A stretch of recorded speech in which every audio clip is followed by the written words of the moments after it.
Il y a une dizaine de jours, il y a eu une mission du Fonds monétaire international qui a séjourné en Haïti. Cette visite dirigée par M.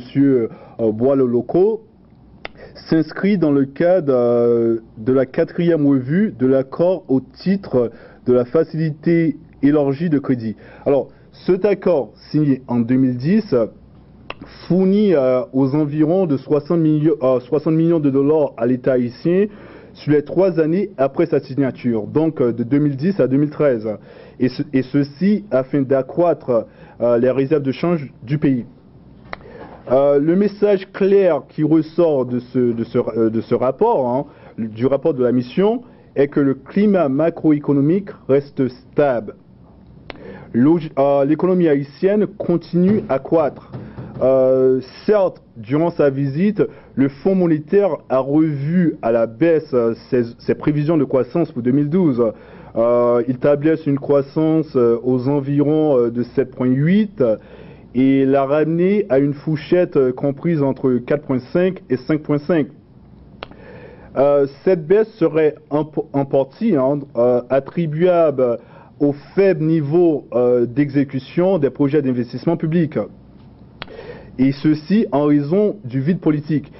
Je tiens à préciser qu'il est indispensable de se rappeler qu'il a fallu 4 mois au gouvernement, au Premier ministre Laurent Lamotte, pour être ratifié. Et ceci après la démission de l'ancien Premier ministre. Alors, cette instabilité politique a pesé sur la croissance économique. Toutefois, cet impact négatif a été, d'une certaine mesure, compensé par le dynamisme du secteur privé. L'activité manufacturière a affiché une nette progression.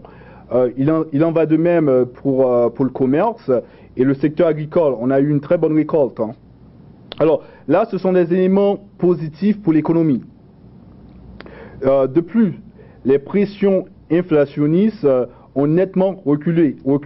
Alors le FMI a en effet revu à la baisse ses prévisions d'inflation. Pour l'ensemble de 2012, il tablait sur une inflation aux environs de 7,5 et maintenant il table sur une inflation à 5%, ce qui est très positif. Bien sûr, ce recul serait en partie attribuable à la faible progression des prix des produits alimentaires et des produits énergétiques sur le marché international. Mais ce recul est aussi dû à la bonne politique monétaire menée par la BAH, par la Banque centrale.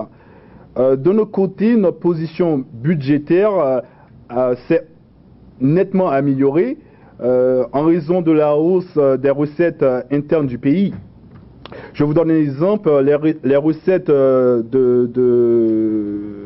des douanes devraient être bien supérieures aux objectifs initiaux.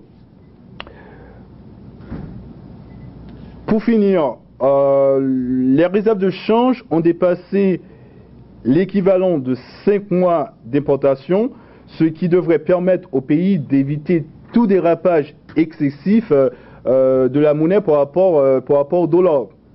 Alors, ceci constitue un ensemble très positif pour l'économie haïtienne et c'est ce qui ressort du rapport du FMI.